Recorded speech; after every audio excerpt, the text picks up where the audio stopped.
मांग रे इन पाटा से खना मिटे रिपोर्ट मेना का और ओना रिपोर्ट अबु तला रे इन लय सदरिया पुरुलिया जिला रे रिया आरसा ब्लॉक कांटाडी लखन सरेना मिटे उनका हॉल लेका ओड़ा मेना कतया और ओंडे पुरुलिया जिला रे सनाम सिंगल कैप्टन और सिंगल कमिया को अते तीन आले ओंडे मीटिंग ले हुई ओचो किया होला 18 और 19 अदो होला 18 इंदे से खना ले हुई चो माने सिंह मार्शल दो बल हुई लिया 7 बजे कोते जतो कर्मी को हेज सेटेरेना और होला सप्ताह खना मोटामुटी 10टा हबिते आले ले गल किया और इना की बात होला दो इंदे से रे जपिर बड़ा किया 3 सेता 8 बजे खना डेढ़ जहाबी नवा गलमराव हुई ना और नवा गलमराव रे पूरे जहां तीन सिंगल कैप्टन को सेटल लेना सिंगल लीडर्स को सेटल लेना प्रथम दिन नुकु से खना गे आले रिपोर्ट कर रे उनको कुली कुपली हुई ना ये तीनों नुंदिन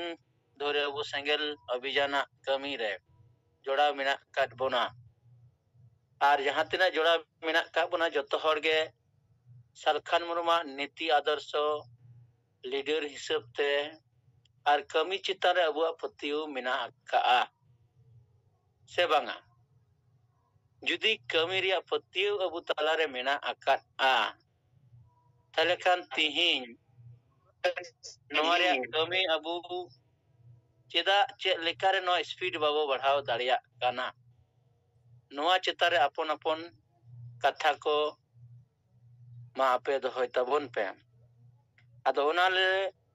कथा लेकाते किछु लीडर्स को कथा को दोहो किया जवन बोरो ब्लॉक खना निमाय मुर्मू नुआया कथाय दोहो किया और उनिया कथा दोहो तला खना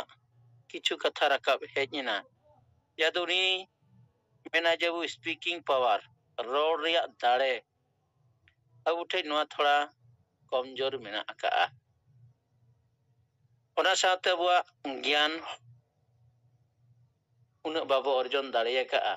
ओनाते अबु जनता ठे सामटा सही नुआ कथा अबु बाबो साब रकाब दाड़िया काना नुआ कथा उनी लई कियाय नुआ जुदे अबु बेस सही बो अपनारा तले खाय अबु नुआ अबु बो लहा दाड़िया दसा श्रीजोल मंडी बुरु खना गे नुई आया कथा तलाते जातिने कथाय दोहो किया उनिया कथा ठे खना बडायना जे अबु ठे बाधा अडी ओकज हिजु काना और बाधार मुहूर्ते दमे बाधा हिजु कानते तिहिन अबुना कमी माने इच्छा हिजु कान खाय तखन एकला एकला ते कमी कान तखन आदो नार्भासनेस हिजु काना ओना लेकाते अबु तखन आदो ना कमी रे उनिया एनर्जी लॉसो काना आदो नुकिन बारिया कथा रे जा हेइना नोरे तकिन नुकिन सला तायम ते लयना जे स्पीकिंग पावर जहां रोड रिया दाड़े दिने हिलो कम कम जुदी अबु बो रोड़ा कम मेनते तो हो जबु दिने हिलो जुम रे बो साहेब कथा को विचार को रिपोर्ट को विभिन्न हड़ विभिन्न रकम कथा अबु हेज आबोन कना दिने हिलो जहां बांग जहां सला के अबु कथा जुदी रूटीन ऑफिक आमेम जुदी टारगेट एम दोहो का जे इन आदिवासी सेंगल विजना चेत कमा कमी अजा हसा बसा जाति धर्म रे कथा अबु बो लई कना नोआ जुदी आम टारगेट एम दोहोया जे इनमी हड़ी रोड़या रोड़ ते आम ठे के ओना स्पीकिंग पावर हिजुआ आर अजे मीटिंग अबो यूट्यूब को बो गोंके कथा को तला तला रे लई गिया आम दिनम हिलोम आंजोम लिखान दो आमटे ज्ञान हो सरसा और नोआ तेगे अबु किंतु अबु बो लहा दाड़िया और जहां सृजोला कथा हेजिना उनी ठे दो ना बाधा माने अबु कमी तलारे जहां बाधा हिजुक कना गोंके अबु तलारे नो कथाय लैयत तहना जे आम कमी रे जहां तिना बाधा हे आमा ताले आम बुझ में आमा कमी दो लहा कना कमी रे जहां तिना हड़ को अटकेत मिया लेकिन आमा इच्छे जेमन आम ठे तहन मा जे इ नोआ कथा उनी ठिन लैया नोआ दो सबकम इजे लेका बाधा दो हिजु गया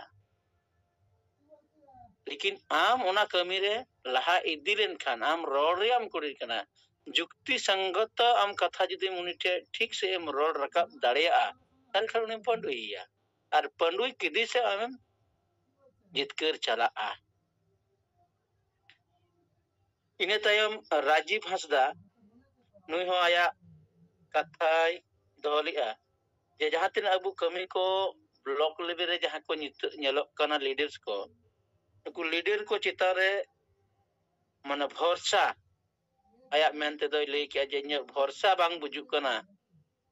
जे नुकु लीडर ते कमी होयुवा कथा नो कथाय दो किया अदो भरोसा तो उन घड़ी हुआ आम चितारे पतिय धोलेन खान गे आमा कमी चितार आम नो भरोसा दहाय में हर चितारे कोई भरोसा तने चे बाय तहेना आम चितारे भरोसा कते इनिन दाड़े आचे बांगा नोआम उहर लिखाय गे अब कमी लहा आ नो कथा उनी तो लई हुईना इने के बाद अबरन गुरुचरण टुडू जहां दो अबु सनातन प्रेसिडेंट कनाये पुरुलिया जिला नी तो समूह चितारे थोड़ा कथाय दो किया जे समूह जुदी अबु ठीक सही बो एमा अबु नोडे टाइम बाबो एम दाड़िया कना नोआ चितारे कथाय दो किया है अबु टाइम बो एम लेखान गे अबु यथेष्ट परिमाण कमी बो लहा दाड़िया इने की बात काजोली सोरेन उनी में अबु दायित्व बाबो पालन दाड़िया कना रामप्रदो सोरेन नई दो लई के अबु विन्स वाइज जहां विभिन्न रकम दायित्व बो हताव कदा लीडरशिप रिया लीडर कोआ से कैप्टन रिया दायित्व बो हताव का नोआ बांगमन पालो दाड़िया कना नुकु जुदी ना को पालावा रोड़ा को थाल खान बो लहा दाड़िया नोंका कते भागी के लीडर को कथा को दो किया आर कृष्णपदो मुर्मू नई काशीपुर खुना नुई दो मेंदा ओना आत्मविश्वास अबु चितारे अबु नोआ बाबो बिना रकब दाड़िया कना आदो अडी बेस कथा को नुकु से खुना हो रकब हेजिना लेकिन नोरिया पुरो कथा को अबुरन लीडर को जो लखनारायण किस्कू नई दो वर्किंग प्रेसिडेंट वेस्ट बंगाल शिवलाल टुडू नई दो जिला राज्य साधारण संपादक सेंगेल उनका के धनेश्वर हंसदा सुभाष चंद्र मंडी मनोरंजन हंसदा इन तहकना रतिबाला मुर्मू तहकना अबुरन मेन लीडर को अड़ी बेस सागे को तहकना सुनील हंसदा युवा नेता आज जिला नेतृत्व को महिला मोर्चा पाहटा से खना जतो गे तहकना को अपन पना जतो कथा को दो किया आर नो बिचार लिखते अड़ी बेस तिनो गलमरा हुईना आर नोआ के कन्विंस हुईना अब जहां समाज सुधार समाज रे जहां बुरुमु बुलु डन डांडम हिंसे वोट क्रिया क्रिंग अंडी बो सहाया समाज बोलहाया अतु दिसम रे संविधान आर गणतंत्र चेलकार बो लागू उचो दाड़िया नोंकाना कथा ना को पॉइंट तारा ले नोट आउट लिया आर जतो हर किछु लीडर हिसाब ते पॉइंट सामांग कते ना कथा को दो इदी किया आर नोआ उनको तलारे बेस्तारनते उनको ठे मोटिवेशन हेजिना जे बांगा सरीगे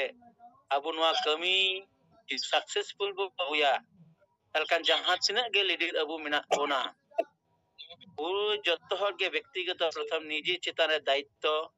अपनार लगा दायित्व पालन लगा अपनार चितारे आत्मविश्वास दो कते कमी लहाय लगा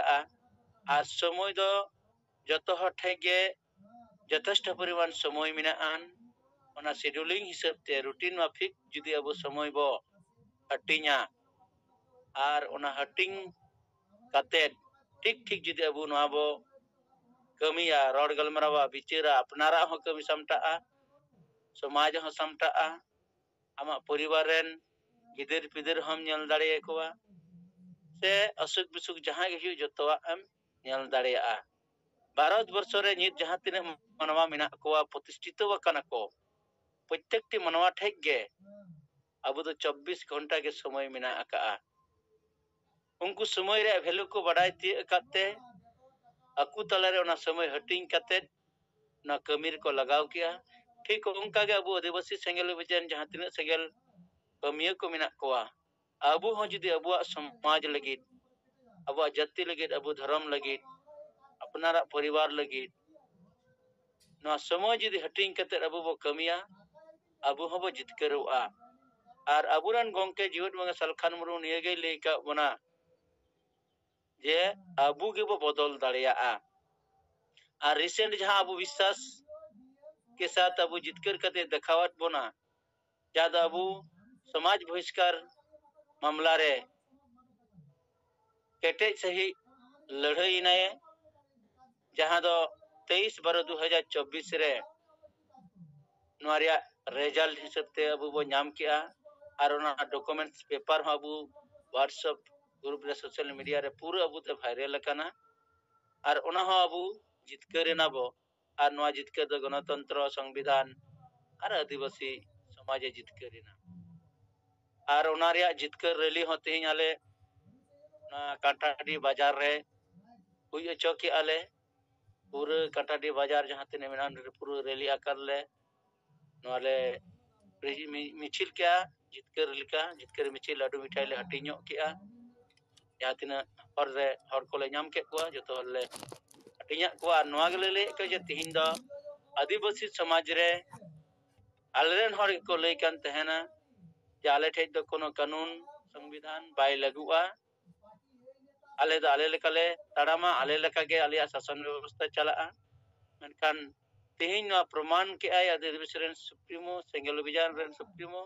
सालखान मुझे बांगा जत्तो हर ठेगे संविधान मानवाधिकार न समान गया संविधान लेकाते जहां जुदी जहां चितार रे ना हनन ताया तले उनी ओना चितार रे फेयर कते उनी रे ओना रे इजी मा माने सुराहाय Nyama ado ona lekate pura rally ho huina ar joto hora yu te do apon apin ko rudina bes tege ko rudina ge bolukinan kisku ha tin do bay rud tade da onde ne abjela pargana dhananjay mandi the tin de jire na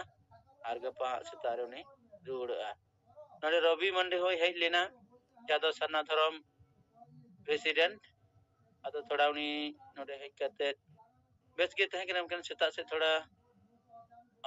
रियाड़ लगा दीते थोड़ा एकटू असुविधा गे सेता से हुईना आदो लोलो दा को जे को रान को व्यवस्था करते जम करते थोड़ा लेकिन सेता तो ते किन किन बांगालिंग नोकना कम जहां असुस्थ रहना नोका करते के ओड़ा रुड़ा आदो 1 बजा 1.5 बजा से खबर इन हताव लिया मकिन बर्धमान तो को किन सेटर kan तहन आर ओंडे मेडिकल रे इदिली दिया हॉस्पिटल रे डॉक्टर सरा मंदाई थोड़ा नेलो चोया आर ओड़ा रे सेटेरवा मनका नितो दा बा खबर बई हताव दाड़े का जानि कानून किन ओड़ा किन सेटर का गया निते दो आदो बाकी को तो जतो हर ओड़ा को सेटर के आर कार्यक्रम अडी बेस ना सफल होइना आर दाराय कान दिन रे तीन आदो पुरुलिया जिला रे जनवरी चंदो रे ना कर्मसूची ना ट्रेनिंग करे मिटे हुइना फेब्रुआरी चांदो रे हो नो कथा लईना जब फेब्रुआरी चांदो रे हो अबु जहांची के मिटांग कना कर्मसूची बो दोया आर ओना रे जहां तिना तिही बो सेले लेना सनाम सिंगल लीडर सिंगल कैप्टन को मिट गुटांग जिमा जहां द सिंगल कैप्टन रे जिमा आर ओना साथे 10 जन फुटबॉल प्लेयर लेका आया सुरे तहना को joto hor noa jima gok katet te abo ruड़ा ar darakan Februari re unku 10 jon okoy amem binaw ke kom jotaw ke kom am unku sala mi chando bhitar te noa galmara ko dinam hilo kom beskete korame ar abu no next Februari arbo meeting ya niya ko ala galmara ke a adma in pata se kona ni report tahe kana noa abu talare noa Zoom re reporting lekete ing node ge inya kata muche dia masanam ko johar